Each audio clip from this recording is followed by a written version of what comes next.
Pasalamatan ang Ginoo patuloy about this word tungod kay dili gid pud baya lalim magwali and hangyo lang ko sa inyo nga maminaw lang ta tagaan nato respeto. It is because I am just an instrument of God. Salamat ako ka instrumento diha sa Ginoo patuloy about this word kung sa ba ang kinahanglan sa iyang katawhan. And truly the Lord revealed me about this word this morning, and luyo na ako ang ginabalik ang kadungganan o kahimayaan sa atong buhay ng Dios. May buntag sa mga usa. Seryoso na makita tanawa sa mga kataban bin tagay pahiyong. Di ba? Sa kinanga moment ako makulbaan jud pud bitaw ko kay ang pinakakulba sa kinabuhi kanang di na ka makulbaan. So ako gipasalamatan ang ginawa na. And ato ta sa pulong sa Dios. Sige, basa na sa pagbabasa sa Jeremiah 29:11.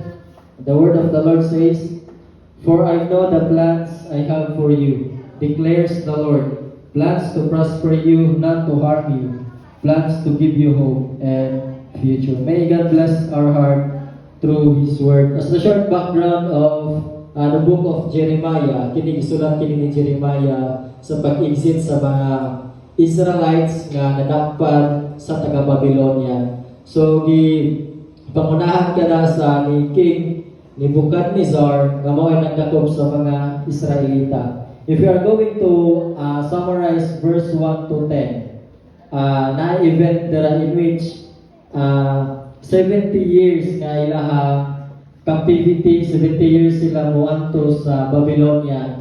And gani sa ato personally, nag-declare ta aning 29:11 alone, but verse 1 to 10, kung atong basahon na ay pag-antos nga gikinahanglan nila tiwasod, gikinahanglan nila atubangon, in which 70 years of captivity, 70 years sila mag-antos, 70 years sila dito sa Babylonia. And gani na malandong ko ni based po sa pagpanarbaho sa research.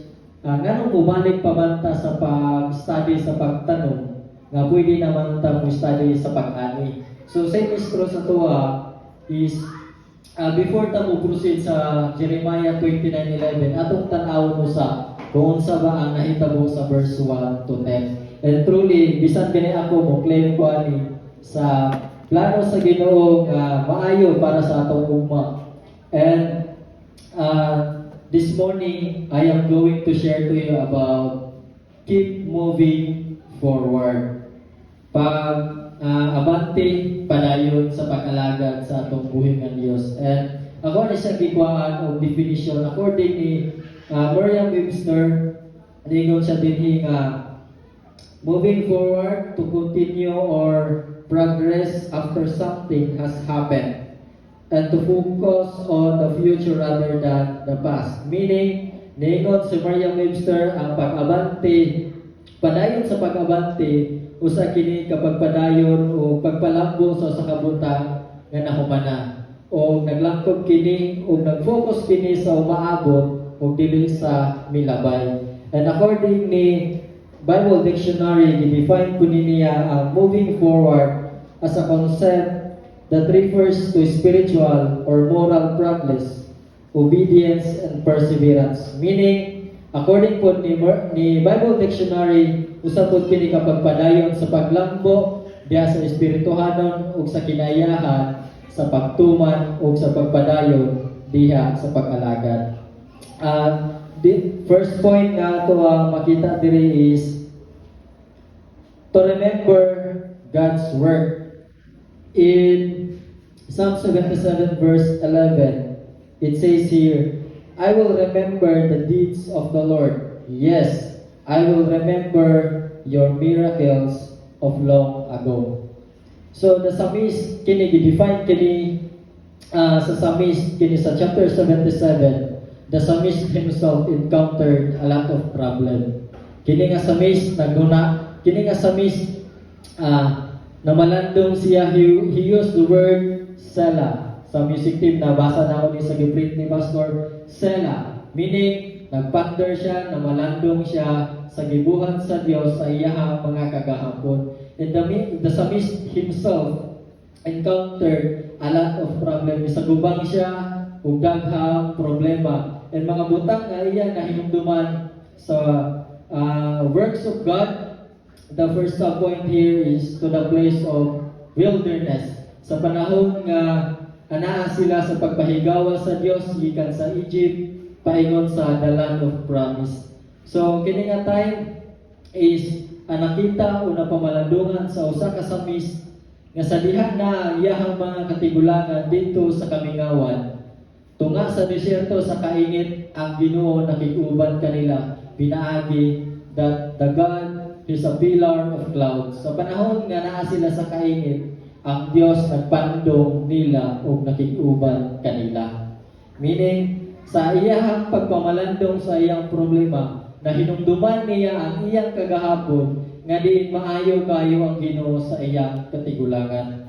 Dili na ka sa lugar sa wilderness, but also to the place of the Red Sea. Sa panahon nga gigukod sila, wala na sila ipaignan, wala na sila ipadulngan, and truly the Lord used Moises nga na leader ngadto kanila, nga wala na sila laing lutsanan, and the Lord naghatag kanila og provision pamaagi aron sila makaikyas sa paggukod sa mga Egyptian.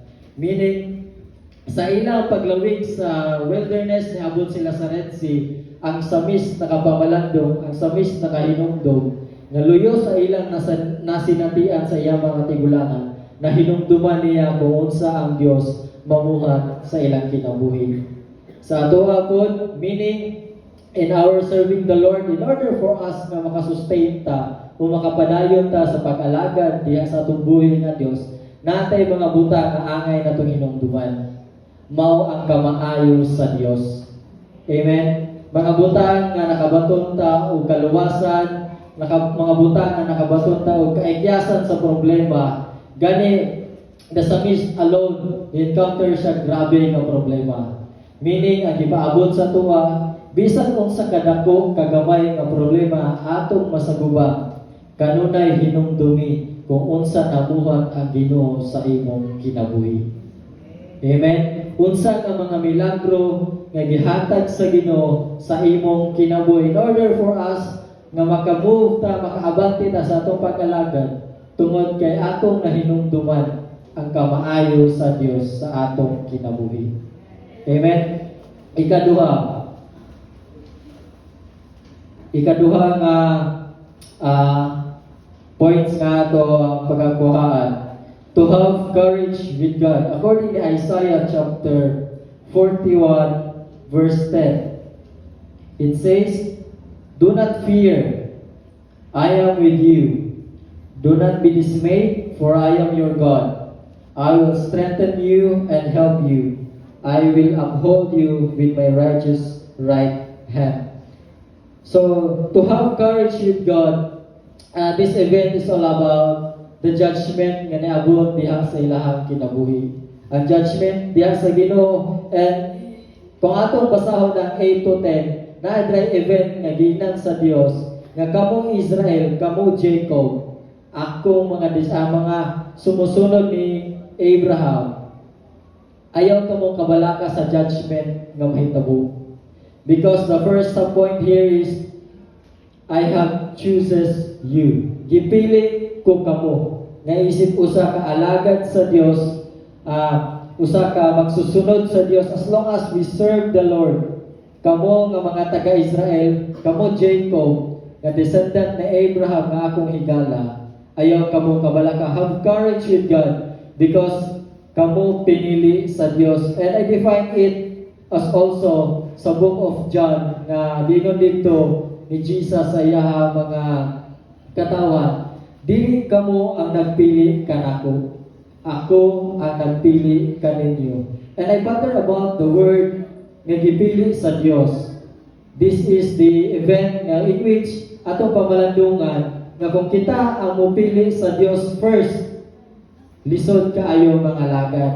But imong pamalandungan, moabot si mong kinabuhi, sa imong pagkahimugso gipili na ka sa Dios nga mahimong iyang alagad. And there's event during the time sa college, and na ako'y mga classmate year 2016. Magbarkada mi tulo. Then ako ang trabaho man gyud sa eskwelahan is karang siaw lang, pasiaw. But truly, I ponder about the word nga, Lord, gusto ko nga magamit ko diri sa eskwelahan, and we discuss about the word of God together with my friend. Ana ko siya nga Guy man akong tawagan, kay sometimes sila kong tawagon o pamalikas ba, in which dili ko ganahan. So nag-establish ko og tawagan namo in order nga dili po siya nilingig paminawon, kay tawagon ka o ngalan sa demonyo, oy buha ka ni oy. So akong gi-change na ako nga dili ta magtawagan sa ingon ani. So akong gi-convert into nga unggoy, Goy. Maayo jud kayo ang Ginoo, Goy. Kay kung sa atong pag-eskwela diri isabitan nato diha sa Ginoo, makahuman gyud ta. But ana siya nga ikaw kamo nga nangalaga dapat mutago mo sa journal. E kung ano man kay baka sala lagi daw giabot ta, and truly makasala gyud ta. But the Lord gipili ta sa Ginoo nga mahimuon niyang alagad, niabot siya sa kalibutan dili para sa mga mataro. I told him, niabot ang Dios para sa makasasala aron kita makabaton o kinabuhi walay katapusan. And until such time nga nadugay na mong istorya, isan ko na hinuon mi nga hapit na magsinumbagay. Kay ako nga Goy, dili sa inguna nga pamaagi nga mahimutang alagad sa Dios.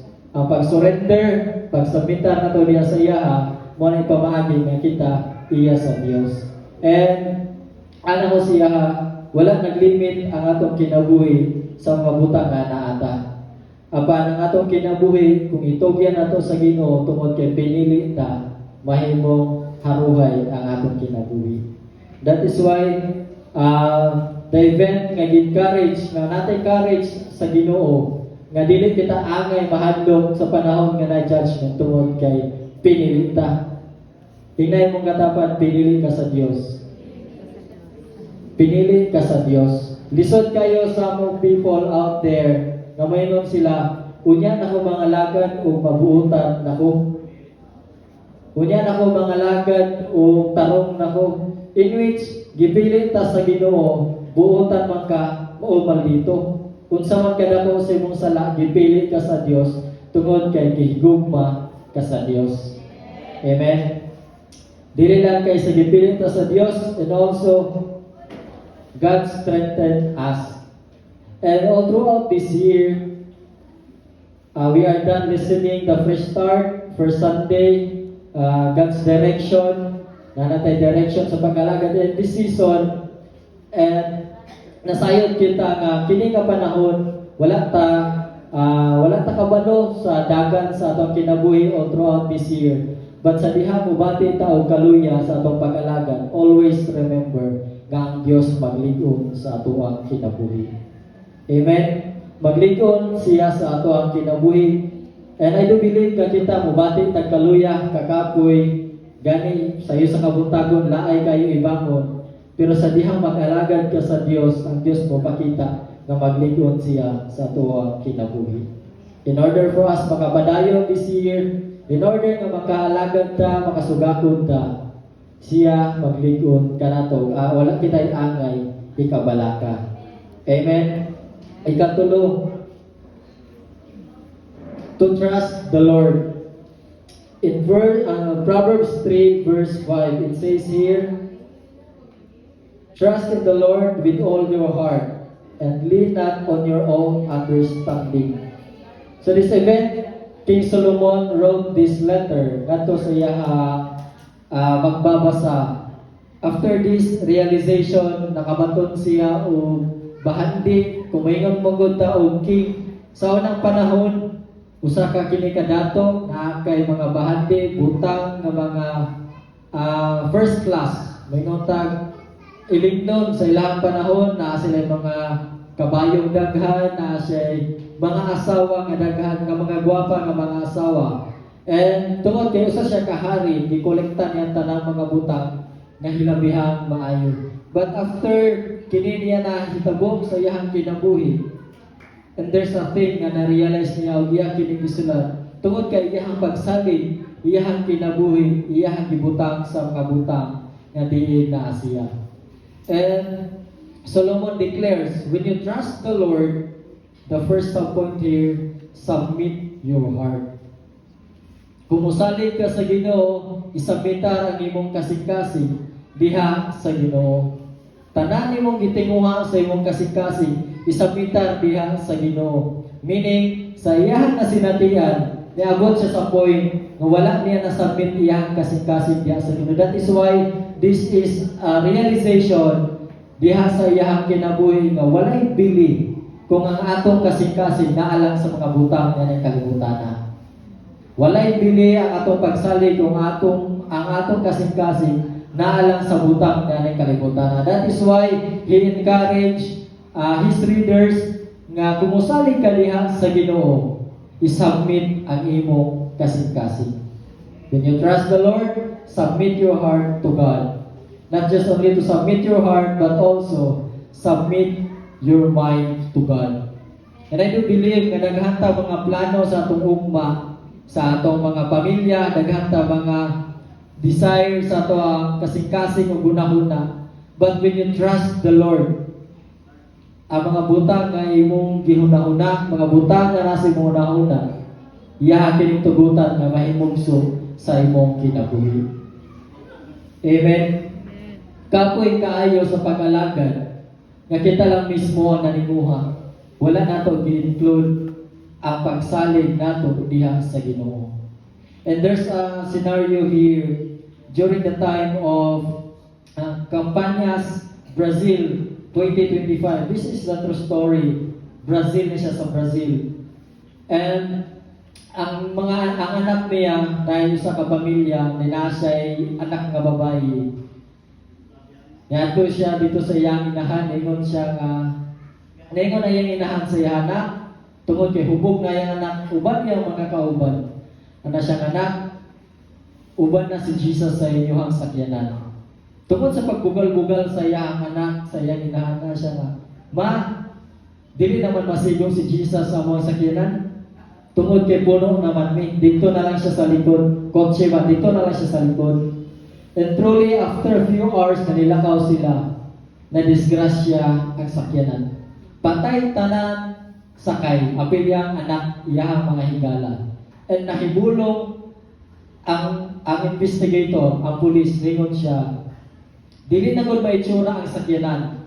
But sa dihang pag-abri niya sa likod, na ikabandit to. Ug katong pag-ingon sa iyang anak, dito lang si Jesus pasakya, kaya wala na masiguan. Nahibulong ang investigator, bisan isa sa itlog na nasa likod nga nakasakay, walay nabuha.